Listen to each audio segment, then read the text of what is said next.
From body cameras to a new strategy for dealing with auto theft and retail theft, persistent staffing issues, and questions about police culture following an LGBTQ-based training session. There's a lot going on with the Portland Police Bureau, so we've invited back the president of the Portland Police Association, Aaron Schmaus, to talk about these issues and more. Sergeant, welcome back to Eye on Northwest Politics. Thanks for having me, Ken. Glad to be here. Well, let's talk about body cameras first. The Portland Police Association and the city came to an agreement about the use of body cameras. This is the last major city to move forward with that technology. Major issue in negotiations, whether officers have the right to review the footage, the body cam footage. So tell us what the compromise was. I think it took 10 years for us to get here, but the biggest thing was trying to identify the science around what we wanted and how we wanted to navigate how officers would use evidence they collect. Officers engage in a lot of very traumatic incidents. We went to a lot of different trainings to kind of look at just human cognition and how the brain navigates through critical incidents. And so when we heard from the city and the DOJ that they wanted to kind of encapsulate that specific perception when you have a critical incident, that was something we can get behind because it's scientifically sound. Why did you want to have officers have the right to review the footage before they actually did the interview or report? Sure. When you look at all the things police do, for instance, let's just go here. If you got into a car accident, right, and you may have a lot of different memories about this thing, you may tell a lot of different people about that. But then when you actually go to talk to your insurance company or whatever else, you can just add information as you go, and it's fine. The challenge with law enforcement is everything we do is heavily scrutinized. Every time you write a report, any kind of misgiving or kind of difference of perspective can actually lead to allegations of truthfulness. So what's really important from a legitimacy standpoint is provide officers the opportunity to evaluate all available evidence and then just give a full and comprehensive statement about what occurred, answering all questions that you now know what the questions may be by looking at that video, just to ensure that the report's complete. There is a significant line of delineation in the country at deadly force, and there's significant public interest in cases where officers either significantly injure or kill somebody. And so that kind of greater scrutiny aligned with the science makes sense, and so I think that's where the good kind of compromise lies.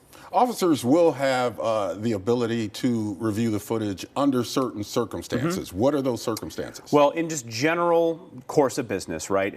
Anything that doesn't involve force, officers can use their videos to complete their kind of report of what occurred. In Portland, we consider things to be force that most places don't. Very low level. One example, if you go to handcuff somebody and they kind of pull away, that is force in Portland. If you hold onto someone's arm and they pull away, that is force in Portland. It is not in most other agencies. In those cases, those low-level forces, a minor takedown, things like that, you can review your camera and just complete your report.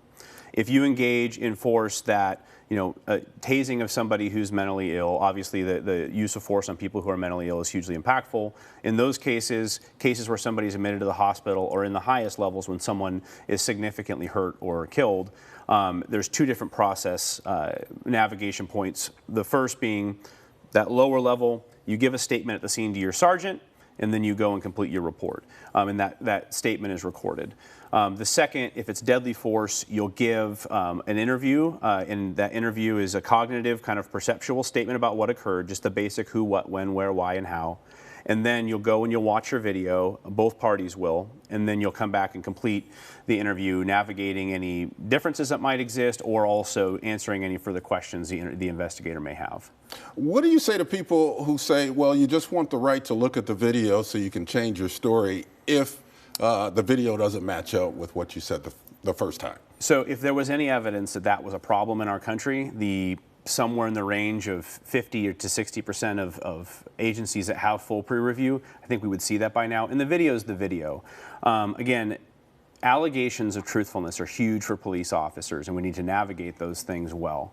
I have never heard any argument based on evidence on the ground that concern is something that is based on evidence in our country of actual practice. So I have not seen that play out. Here's what Mayor Wheeler had to say about it. Take a listen. This is a really important program because it provides accountability. It will allow the public to see what happens in significant policing incidents, but it also protects the men and women of the Portland Police Bureau. Do you agree? Look, the thing that was really great about this is at the end of this compromise, you saw all 5 city commissioners who all come into elected office from 5 different kind of platforms, and you see the police union sitting together and saying, look, this is something our community needs. Accountable policing matters. Accountability in our community matters. And so I agree with them that this is a landmark moment in our city, and it's time to move forward. Last year, Portland police officers took part in a training to better interact with the LGBTQ community.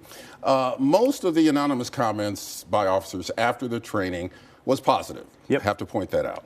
But several of them were alarming to some Portlanders, and a quarterly compliance report had this to say. Let's get that up on the screen if we can. The language used in some of the feedback was indicative of racial bias, ableism, and white supremacist ideology. And here are a couple that stood out. One said, I will never ask anyone for their preferred pronouns. The woke agenda is insane. I guess it's time to resign like everyone else. And then there was one that said, I find the use of the House with a Black Lives Matter poster in the window highly inappropriate and offensive. No officer or member should be forced to accept a violent political organization's agenda or its representation to prove that they care about all people. When you saw those comments, did this indicate to you a difficulty within the Portland Police Bureau culture? Well, there's a couple things to unpack here. I mean, the first and most important, the thing that's difficult with anonymous comments is I don't even know who these people are or if they're within my membership. And so that piece is difficult. The other thing that's difficult is 2020 was a very difficult time for everybody. And we navigated a lot of things. And police officers in Portland were uniquely impacted by significant violence.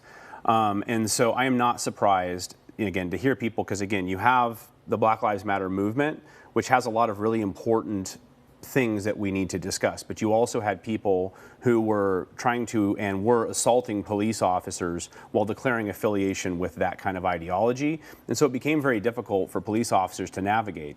At the end of the day, the focus of the Portland Police Bureau and the Portland Police Association is constitutional policing. We want to make sure that our officers, when they're engaging with the public, that they're treating them appropriately, they're not engaging in bias, and that their conduct is consistent with the policies and the values of the city. That's what we have control over. The Bureau asked for people's comments that delved deeper into their personal opinions about things. And the challenge is those comments, getting into how you're going to better train people, even comments that are negative can lead to a better understanding of how to navigate these difficult political times. The unfortunate outcome is when those those anonymous comments are made public, it chills the willingness of people to engage in those comments. So again, our focus is constitutional policing. That's what I ask of my members. And if there was any complaints about their conduct on the street, we would address that. Okay. The Bureau and Multnomah County DA Mike Schmidt announced 2 new task forces this week, one on auto theft, the other on organized retail theft. What do you think about the formation of those task forces, and do we have enough staff in order to carry out their missions? So my understanding is there's kind of a duality here. It is really important that we have partnership with our district attorney's office. The district attorney's office is a huge cog in this wheel of justice that we have. The police bureau, it's our job to get people who commit crimes to write good reports and bring them to that system. The partnership has kind of broken down over the years. We used to have DAs, in task force that would focus with our kind of interdiction work. We would have district attorneys in the offices where you could make sure your cases were good, your missions were sound, and they were going to lead to good outcomes.